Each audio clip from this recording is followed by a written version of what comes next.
Good morning and welcome to the ZOLL EXPO. It is an honor and a pleasure to be able to visit with you today and learn from our good friends at ZOLL. You know, ZOLL was founded by Dr. Paul ZOLL many years ago, and the good doctor was critically fascinated by sudden cardiac death. And from his fascination and curiosity, he developed this incredible company that we know today as ZOLL. And they continue to innovate, they continue to be on the cutting edge.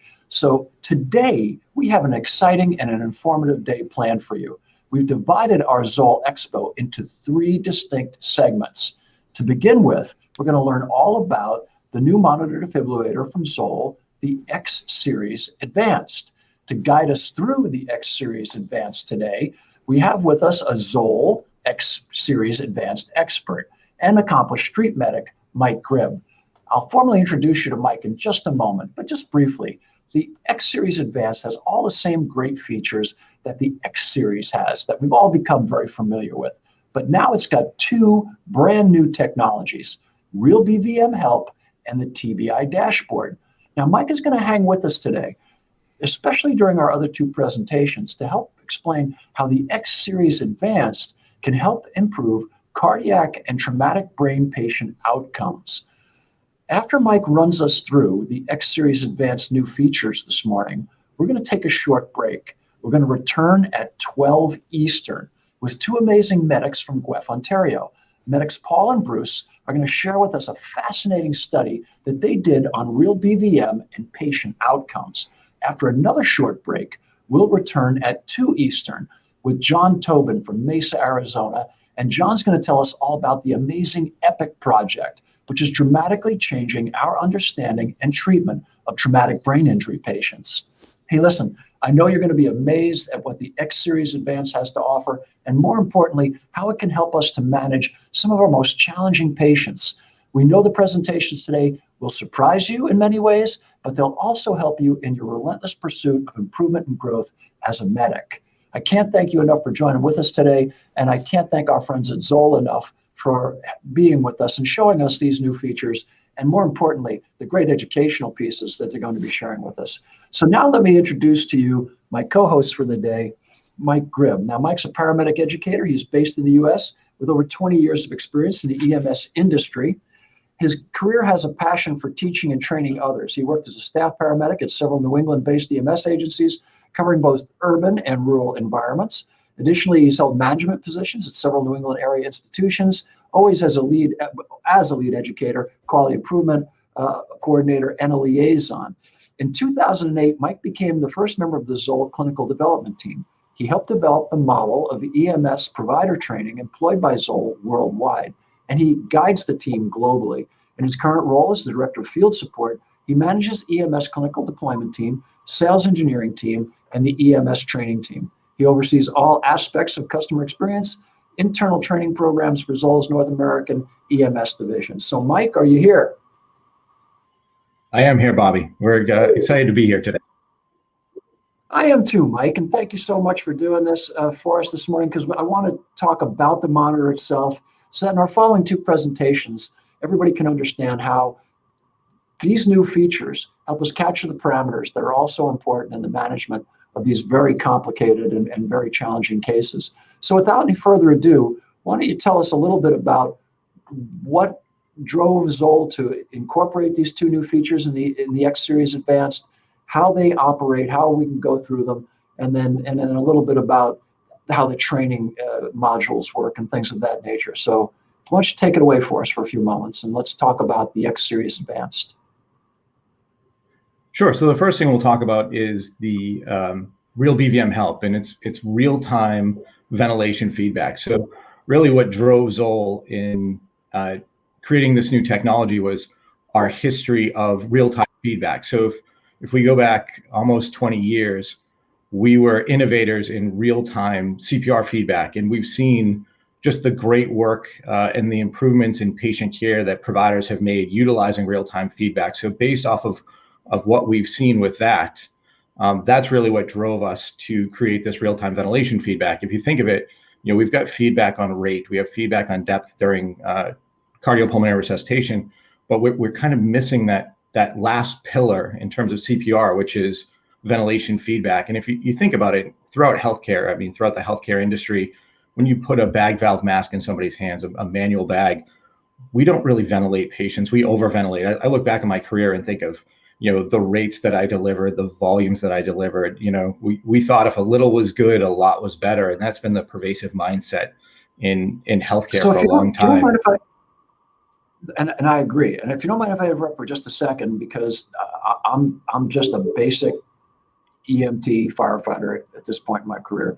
And so I understand what you're talking about, because I'm often assisting our medics with the organization I currently volunteer with. So there's a term you use that I think is critical that we discuss a little bit here. And that term is real time. And I know that when we would review a call later, we would be able to get feedback. But now you're talking about feedback instantaneously. I mean, as we're doing it, that's what you mean by, if I'm not overstating that, right? No, not at all. You're absolutely correct. Real time. So we're no longer looking at it retrospectively, right? Looking at how we did for a previous patient. We're actually now, as a provider in the field, you have the tools right in front of you. We're going to show you real time as you deliver the breath, how well we're doing, how much volume we're delivering, what our rate is. So you're absolutely correct. It's real time right there to benefit the patient that's right in front of you. And then you also have the TBI dashboard, and we'll get into that after we take a look at real-time BVM. But those are the two new features, right? Correct. We have some streaming data capabilities as well off the device, but the two big features are the real BVM help, the real-time ventilation feedback, and that traumatic brain injury dashboard. So when you said streaming features, so I'm out in the field, we've got a cardiac patient, and the medics hook up the monitor. I'm getting real-time feedback. I can stream that now to the receiving facility, and the docs can see it in real time also? We can. We have the ability to stream waveform data. We have the ability to do a remote consult in real time with a remote clinician, whether it's a clinical supervisor, whether it's a medical director or a med control physician. They can basically see on the screen the ECG, capnography waveform, the things that we're looking at. They can pull up reports. They can pull up historical vital signs from that patient without me as a provider having to transmit and distracting me from patient care. Now, what do they need to do that with? So how does, and I apologize, obviously I'm an older guy. What do they need to have at the ER in order to do that? They need an internet connection and access to Google Chrome browser. That's it. It's all hosted in the cloud. As a provider, I need an X series and I need a good connection to the cellular network to get me out to the internet. So there's not a lot of proprietary hardware involved. Really, it's things that we typically have in our possession today. I apologize, because even I have that. So that's fantastic. That's pretty neat. And yeah, so nothing special, nothing new, the internet and Chrome, which is amazing. So let's talk about real BVM. Let's take a look at the monitor, if you don't mind. Now, listen, if you got a question, obviously on that platform that you're watching us on right now, there's a place where you can ask questions. We've got folks standing by. Now, Mike and I are going to go through with Jeff, who's off camera, and wanted to mention Jeff. Jeff will be helping us. We're going to go through the monitor itself, show you the features, show you how they work. I'll probably ask some dumb questions because I'm a pretty simple man. But if you have more complicated or in-depth questions that I'm not asking, please feel free to use that feature. Send the questions in. I've got my good friend over here with me, Chris, who's going to be handing me questions as they come in. If we can't get to all of them, if you please include, your email address or a contact info. I know Mike and the good people at ZOLL would love to get back to you and answer those questions for you. So I apologize. We probably won't be able to handle all the questions. And so if you've got a question, throw it out there. So Mike, let's take a look at, real BVM and see how that, functionality works. Absolutely. So my colleague, Mr. Jeff Ruppel, who's our EMS training manager, is here assisting me today. So he's going to start to deliver ventilation, and he's simply got an ambu bag, a simple bag and mask, and we have a reusable cable and a single patient use sensor. So Jeff is going to just deliver a single breath and you're going to see the dashboard pop up automatically. So again, it's great that we have this real-time feedback, but we want to make it simple for the providers to access. So all you need to do is put the sensor in line, make sure the cable's connected, and just start ventilating your patient. So you see the dashboard appears here. On the left-hand side of the dashboard, I have a target volume and then a delivered volume. And then down the right-hand side, I have a target rate and a delivered rate. So if you look right now, big green numerical value on the left as Jeff delivers a breath. So 437 mLs. That last breath he delivered was 437 mLs. And that green number tells me that he was within my target range. So green is good. So yellow means I'm outside of that specified range. Wonderful. Now, I'm just going to interrupt you for just a second, Mike, because we had a really great question that came in and it said, can you see real BVM and CPR feedback at the same time? The monitor answered the question for us, and it's fantastic. And I see Jeff is still ventilating. I can read that on the screen currently, and I can also see where it's now yellow, and that dot comes out. It's a white dot. That's my indication to squeeze the bag if I'm the firefighter or the other medic working the BVM, correct? Yeah, so when that countdown timer gets to 0, exactly. I want to deliver the breath when that timer gets to 0. And to answer the question, you can absolutely see CPR feedback, and we'll show you that in just a minute or two. We'll just get through the pieces on the ventilation dashboard, and then we'll show you exactly how it works with our CPR dashboard. And that's pretty exciting too, in terms of how the device is going to behave when I start chest compressions. So we're going to use, and clearly whoever asked the question is familiar with our CPR feedback. So we're using the same color scheme as our CPR feedback. Green is good. Green means I'm within my specified range. A yellow numerical value just means I'm outside of that specified range. So I just need to tighten up that parameter. So right now you see my volume, 675 mLs, that was yellow. That means I'm outside of that specified, my target range. So I just need to tighten up that volume a little bit. I'm delivering a little too much volume to that patient.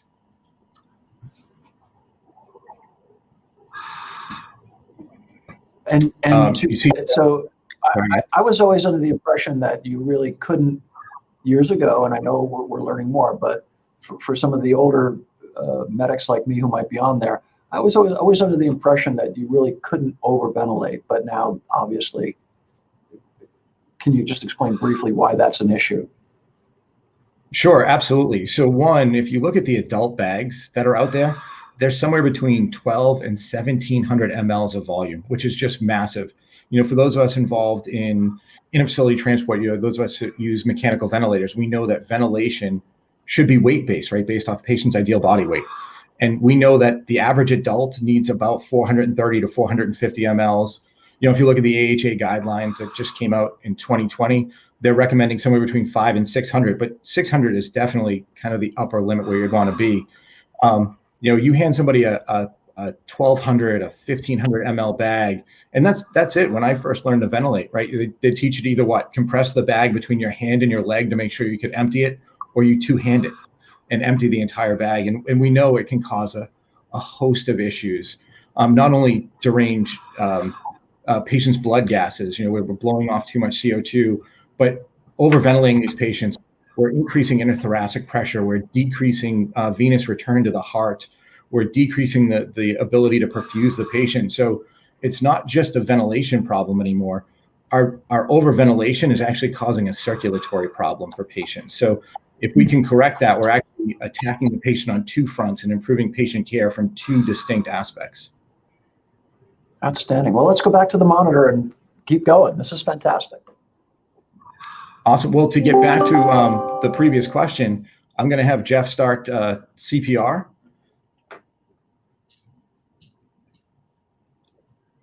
And you'll see the CPR dashboard come up. And now you see CPR and ventilation. The ventilation dash occupy the same channel. So you can absolutely see real-time CPR feedback and real-time ventilation feedback. And if you look closely at the screen, my ventilation numbers have changed. So my target ventilation rate when we were just ventilating a medical patient or a respiratory patient was 10 breaths per minute. But now the machine has recognized that I'm in CPR mode. And now I can set a different default rate for that. So right now it's 30-2. So right now it's expecting me to do 30 chest compressions and then deliver 2 breaths. So we're not going to do that countdown timer, but we do have some notification for the ventilator to provide ventilation. From my last breath, it's going to time me out for 17 seconds. And you see that center ring is going to start to flash yellow. And if I'm compressing at right around 105 compressions a minute, 110 compressions a minute, it takes just over 17 seconds to deliver 30 compressions. So at 17 seconds, it's going to start flashing at the ventilator to say, hey, get ready, because your compressor should be finishing up their compression cycle and get ready to deliver your 2 breaths. You're going to give my 2 breaths over 3 seconds, and we're going to continue on.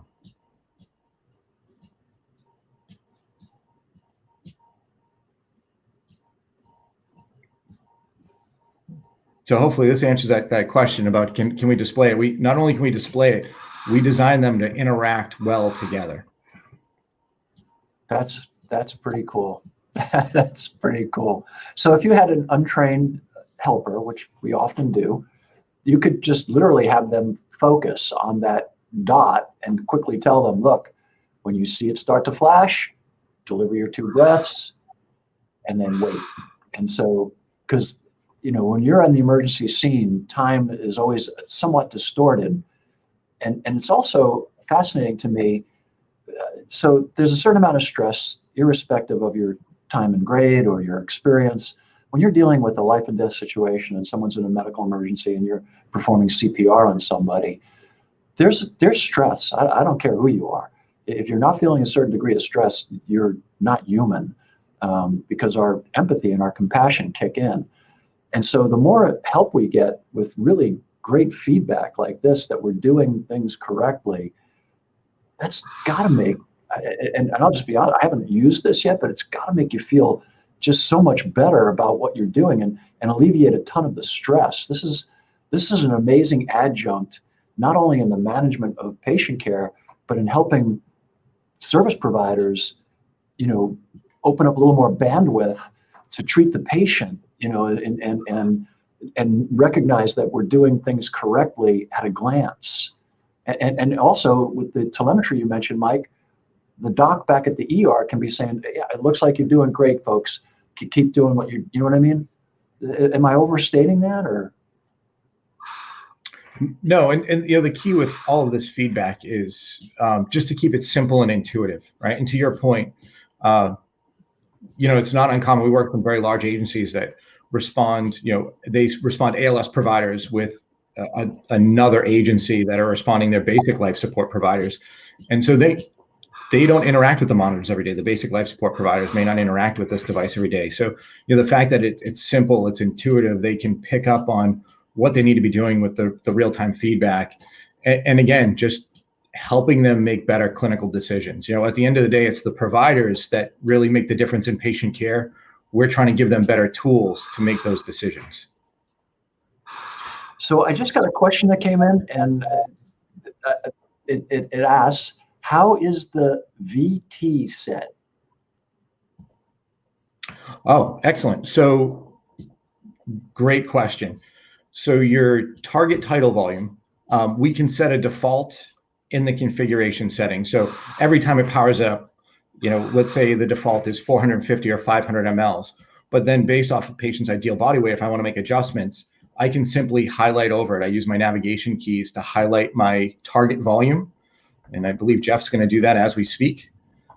And then it's just a simple drop-down menu. I simply scroll up or down to select if I need to adjust that. So if I've got a smaller patient, a petite patient, or a shorter patient, or if I have a really, really tall patient, I'm ventilating somebody who's 6'8", 6'9", and I have to increase my target volume. It's very, very simple to do on a call-to-call basis. But we do set a default in the configuration menu, and it doesn't have to be the factory default. We can set it according to your protocols. If your protocols, if you want to start at 550 mLs for a target for every patient, we can set the device up to power up that way, and then you can make adjustments as a provider in the field.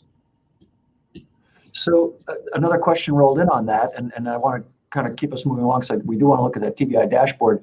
But this question asks, is there a low setting if you're delivering too little? And I think you talked about that in the actual delivery. It identifies too little or too high, correct? It does. Absolutely, it does. So our displayed volume is 200 to 1,000 mLs. If it's below 200 mLs, you're just going to see dashed lines. So if you look on the screen right now, you're seeing dashed lines. That means that my delivered volume, or Jeff's last delivered breath, was under 200 mLs. And then if we're squeezing the bag over 1,000, if we're delivering over 1,000 mLs, we're going to get 3+ signs. So it does tell you when you're either well below a target range or well above that target range. You see the plus signs here because Jeff just delivered about 1,200 mLs from that bag. So before we move to the TBI dashboard, really quickly, in your experience and Jeff's experience as trainers, how fast do experienced medics, pick up on these new inputs and manage them, proficiently? Oh, they pick up very quickly. It is, again, it's pretty intuitive. When we show it to them, we point out, basically target volume, delivered volume, target rate, delivered rate. They see the countdown timer, and it's a matter of seconds. It takes a couple of seconds to adjust the volume. Usually takes a couple of breaths when we do the initial training. Just because we're so accustomed to delivering these huge volumes that, the first couple of breaths we see providers give, they're 700, 800 mLs, even though they think they're delivering a smaller range. But usually after the first couple of breaths, they dial right in, and it's simple. And then after that, the training becomes pretty easy. There's very little that we have to say as educators. Now, I heard a little warning sign, a little warning from the monitor. What was that before we head to the TBI dashboard? What was that warning for? So Jeff is playing provider and patient. So the SpO2 probe had slipped off his finger. So that was just the device alerting us that, hey, there's a parameter that we were monitoring that has now come off the patient. So just be aware that there may be a piece of information you're looking for that's no longer available. So that's just kind of a cautionary alarm from the device. Well, that's fantastic. But Jeff is okay. We can keep moving. Jeff is okay. Just continue on. Okay, so we've kind of looked at the real BVM, and I think we're pretty up to speed on that. We'll get more up to speed on it as we talk about the study from Canada. Let's talk a little about the TBI dashboard. Yeah, absolutely. Unless there's something I missed or didn't ask, or are we? I'm sorry to push you, Mike. Were you okay with moving on to TBI? Yeah, without a doubt. So TBI dashboard, we're really excited about. So really, I think when we were looking at real BVM help, we recognized a potential area of improvement in healthcare, and that drove us. With TBI, this really came from working with our customers. So we get some of our best ideas and some of the best innovation comes from customers and their research studies and things like that. So we worked with the EPIC TBI group, and I know John Tobin's going to talk about that a little bit later. And so I really don't want to steal a lot of John's thunder, but just seeing what was coming out of EPIC TBI and the fantastic research that they were doing, we looked at what they were focused on. And John will talk, like I said, about the TBI study and the EPIC study, but they really were focused on just avoiding hyperventilation, avoiding or treating hypoxia, and avoiding hypotension. And we really just want to ventilate these patients or maintain them in a normal capnographic range. So, an end tidal CO2 value, 35 to 45. And that was really the focus of the study. And John will talk about the results they saw, but they saw some pretty dramatic improvements in some of the patient subsets that they were treating. And so what we've done in working with those researchers is we've taken the 4 most important pieces of information for that particular patient subset. And at ZOLL, we're referring to this as disease state management. So we're trying to target different disease states and take the 3 or 4 most important pieces of information to that particular patient subset. And we're trying to provide a different graphical representation on the screen just to make it easier for the providers to digest that information and make it more difficult to miss a critical piece of information. So Jeff's got the TBI dashboard up on the screen. So we know, and you'll see we know basically from patient outcomes in clinical settings what those parameters are for medical patients. And now through the EPIC study, which John is going to talk about, we know what those parameters are, those critical parameters are for TBI. So that's what you focused on here, correct? I mean, is that in real simple terms? So the measurables you've kind of identified, the most critical measurables. Yes, that's absolutely correct. So if you look at the dashboard on the screen, you'll see that. I apologize. There was one other thing that just came to my head, and I don't mean to backtrack a little, but I think this is important. Adult pediatric differences for both of these monitoring situations, TBI and real-time BVM. Do we need to reconfigure the whole machine? How does that work? No, so for TBI, the device, we can actually function in adult mode, we can function in pediatric mode, and the machine will make some discrete changes based off the different modes, primarily based off of the ventilation timing. For real BVM help, right now we are adult use only. So it's targeted for adults.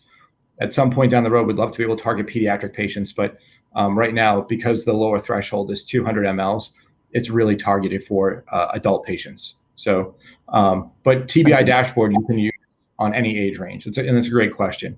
So if you look at the dashboard, let's take a look at the TBI dashboard. Yep, absolutely.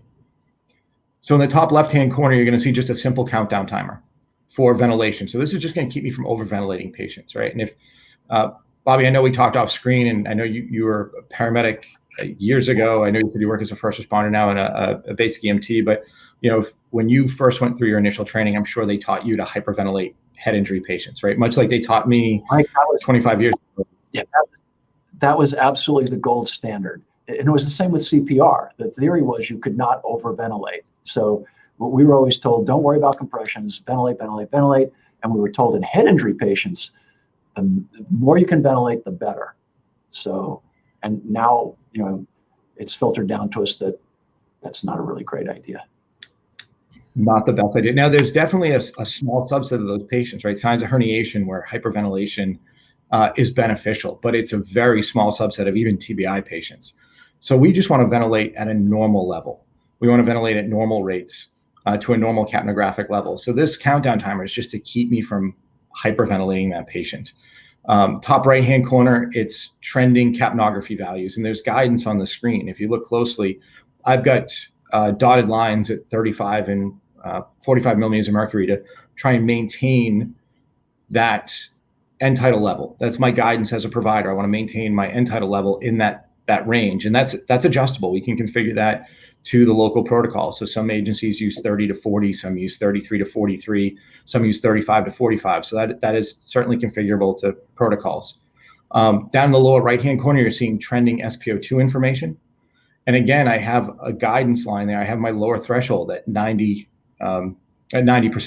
for SpO2. And again, also custom configurable to local protocol. So some agencies will tolerate 92%, or their threshold for hypoxia would be 92, or some are 88. So that's adjustable. And then if you look finally in the lower left-hand corner is systolic blood pressure. And again, my guidance there is my lower threshold is a systolic blood pressure of 90. So I want to maintain that systolic pressure above 90. And again, that's also custom configurable. But as a clinician, if you think of, again, Bobby, I go back to when I first went to medic school, when you first went to medic school, we were pretty limited in the information that was available to us. And now we keep adding all of these new features to these devices, these new parameters, and it gives us a lot more information on these patients. But at times, it can just be a little overwhelming. And so we're just trying to help filter through that background, really highlight the most important piece of information. And it's not you as a provider looking over at the monitor while you're trying to manage an airway and establish IV access and treat other traumatic injuries and try to remember those numbers bouncing around. We're showing you that trending information so you know exactly where you are right now and where the patient has been over the last several minutes. Well, I think that's a great point, Mike. And Seneca, back in, before Jesus, Seneca told us that our descendants will be amazed at the things that are so obvious to us that they don't know.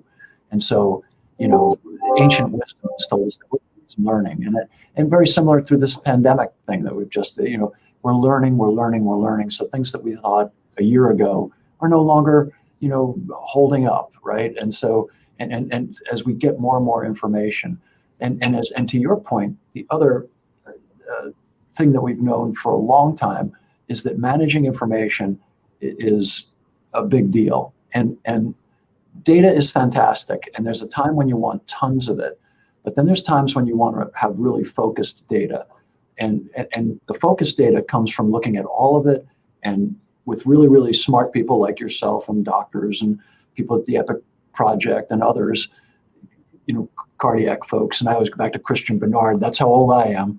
He was a big name, the first heart transplant guy, Dr. Christian Bernard. So I go back, when you look at it, there's a great story about anesthesiologists, and they built some machine for anesthesiologists. It could slice, it could dice, it was a dessert topping, it could do 50 things. But what the anesthesiologist really wanted to know were a few very critical things. So what ZOLL has done for us here, in my very simple understanding, is they've taken the most absolute critical parameters for the management of cardiac medical patients and for the management of traumatic brain injury patients, and put them onto a real-time monitor that I can see, that's giving me measurements, the highs and the lows, and it's also helping me time critical deliveries of basically oxygen and so that, and CPR compressions, so that the best possible outcome can be achieved based on what we know today. Now, obviously, 20 years from now, I don't know what we'll be doing. We'll have other technologies perhaps, but right now, this is the gold standard. So I think it's amazing. What else would you like to talk about real quick? Mike, we got a few minutes left, and I know we got a few questions coming in. I'll try to wade through them. One of the questions that came in, Mike, well, go ahead. Anything else you want to add before we go to a couple of questions? Well, actually, the only thing I want to add is, we talked about Real BVM Help, and the only thing I'd like to show is how Real BVM Help actually integrates into that CPR dashboard, or sorry, the TBI dashboard. So we showed you the TBI dashboard with just a simple countdown timer, but if we can show the TBI dash with real-time ventilation feedback. So you see that ventilation feedback, that Real BVM Help really embeds into that top left-hand window. And now it's not just a simple countdown timer. If we add another piece of technology in there, I can really help guide treatment for this TBI patient. So that was really the only other thing I wanted to show, and I'm happy to take a couple of questions if you have them. Yeah, I do. I'm just always fascinated by the monitor. I'm an old mechanic, so whenever I look at something like this, it looks like a diagnostic that we have for cars. Back in my day. So got a couple of great questions, and Mike, I know you're more of an educator. Some of them have to do with sales, and they may need to be referred. But so weight-wise, has the product increased in weight at all? I mean, the X Series and the X Series Advanced, any difference in weight? There is not. The size and weight is identical. So the only addition on this would be if you were carrying the cable and a couple of extra sensors, and they are extraordinarily lightweight. So certainly durable, but very lightweight. So talk about minimal weight change if you're going to use the new features. So I apologize. My screener can't give me the names of the folks that are sending me some of these questions. So thank you all for sending them in. But some of these folks are really smart, because somebody just said, can you see the Real BVM Help and see PR feedback at the same time? And duh, Mike kind of caught that one before I even got it. A couple of questions came in. So one of the folks watching says they just got a bunch of X Series, and they want to know, are the X Series upgradable, or how will that work? Or do you need to refer them to somebody else? Yeah, absolutely. So they can go to the website, so info@zoll.com, and that will actually get them in touch with our sales team, and the local sales rep can work with them to facilitate that. But if they're not familiar with the sales rep, info@zoll.com, and we can get them in the right direction. So this is a really fascinating question.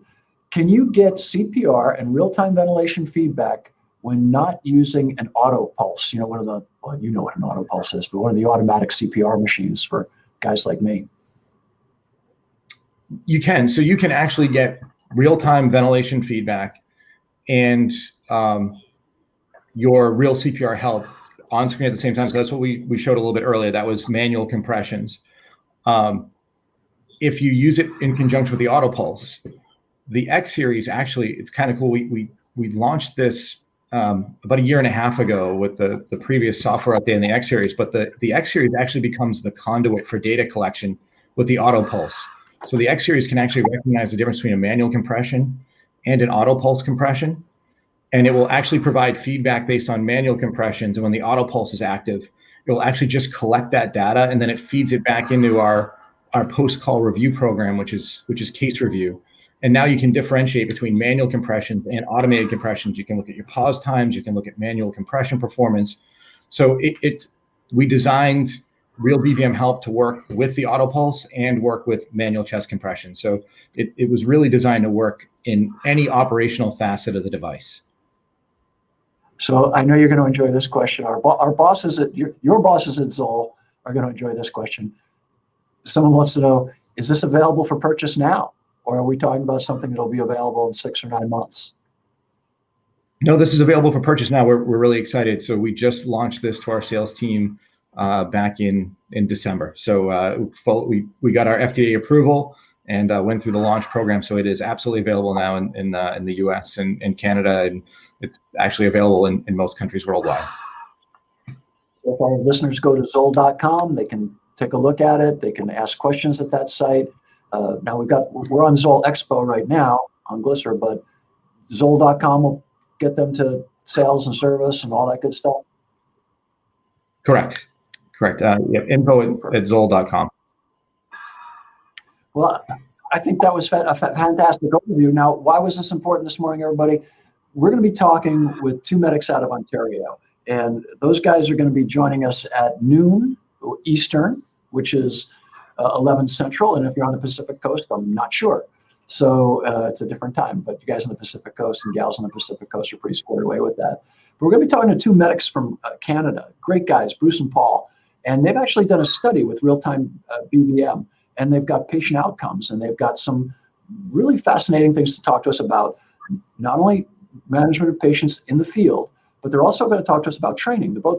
Everybody we're going to be talking to today are heavily invested in training, which is the most important thing in the fire service and the emergency medical field, in any service provider, emergency services.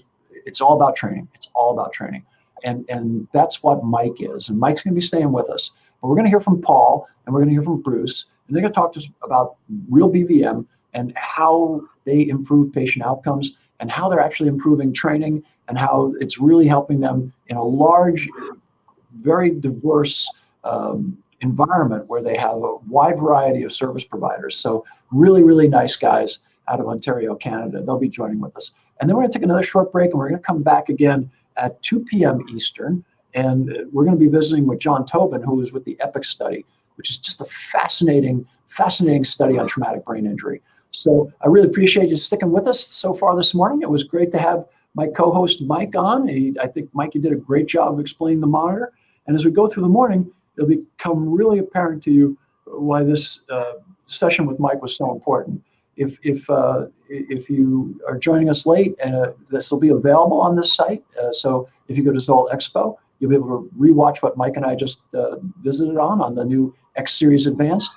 And I hope you will. So thanks for joining with us so far this morning. We'll see you back here at 12 Eastern at the ZOLL EXPO.